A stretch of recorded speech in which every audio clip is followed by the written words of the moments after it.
Hi guys, welcome to our channel TV Files TV. We are back again with the latest news that we tender up social media. Marvelous Nakamba to build a 3.5 million pound sports complex in Bulawayo. If guys you are new to this channel, can you please subscribe to our channel?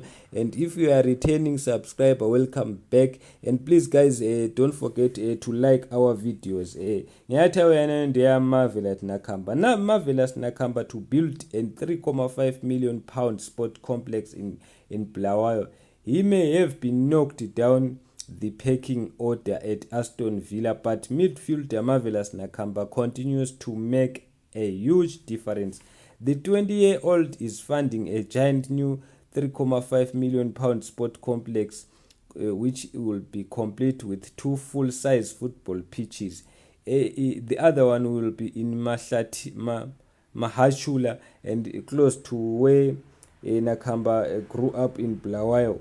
Imwe yacho nene iri kumahashula zviri kunzi ndokwakakurira iye Marvelous Nakamba.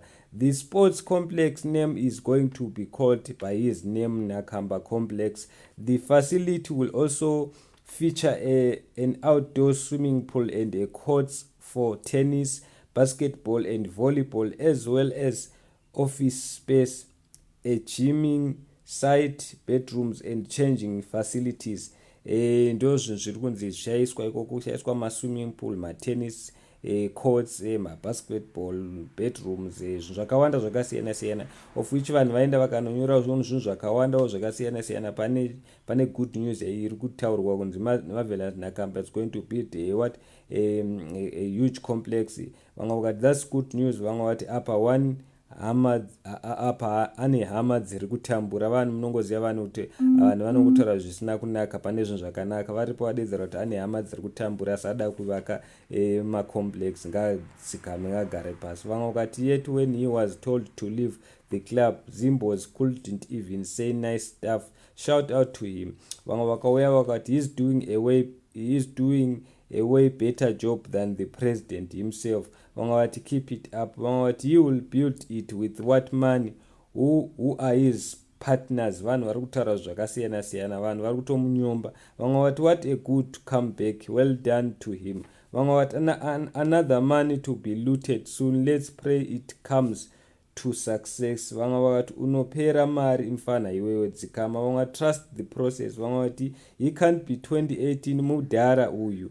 Mumwe vakati 3.5 million nyika isina kana magetsi. Vamwe vati wait till ZANU-PF comes in. Saka ndonyanga tauya nayo. Vanhu they are always guys vanotaura zvisina kunaka pane zvinhu zvakanaka. Don't forget kuti paenza ari kudzingwa kuAston Villa, vanhu vakafara, vanhu vakataura kuti chichi zvinhu zvakasiyana siyana. Ene zvaakuuya futi akutada kuvaka muBulawayo macomplex. Vanhu futi vaakutaura kuti which money anoiwa nepi, achatorerwa neZANU-PF, lot of stuff guys. Please guys, kana munhu achiita zvinhu zvakanaka, let's support him. Let us not say bad things panyaya yacho. So thank you so much guys. Don't forget to subscribe to our channel. I'm out. Like this video, please like this video guys. If you are new to this channel, please don't forget to subscribe. If you are returning subscriber, welcome back.